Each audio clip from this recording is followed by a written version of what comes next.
I've been injured in the coal mines. I got a piece of metal in my neck off of a hammer, but it flicked me like a piece of coal. I was breaking a conveyor chain on a shuttle car. This was that number 2 mine. I'm jumping around, I guess, on you. That's fine. But it kind of flicked me in the neck, and I never thought nothing about it. And I reached up, and it covered my hand in blood. And it gone in there and didn't hit a artery or nothing, but it went in there pretty deep, and then I had to go get it dug out. That hurt worse than the actual accident. But I've had some. I've been spared. I think back on things. Me and some mechanics was going down to work at a belt head and work on what's called a car spotter that shoves the cars out by the loads. And we went in a cross break because there was a motor behind me going to pull the loads out so we could work on the car spotter. And the motor got there. I just went through the breakthrough, and the motor got right almost up to the loads, and the whole top come in. Yeah, fell in on it, motor, covered it up. The operator didn't get hurt. Luckily, he got down in. Actually, the top fell up to the operator.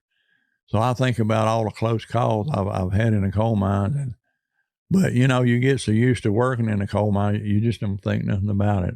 Do you sometimes get complacent, like you just do the same thing every day and you kind of, do you have to fight complacency to make sure you're safe? Yeah.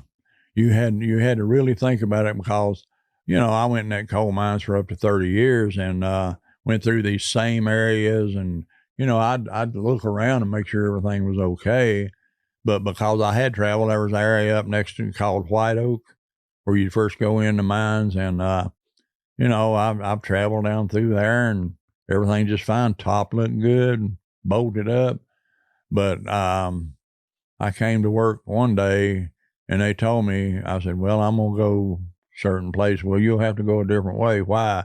Because right in this certain area, the whole place fell in all the way up about 12, 14, 18 feet high and covered this whole intersection. And I'd traveled through there 100 times.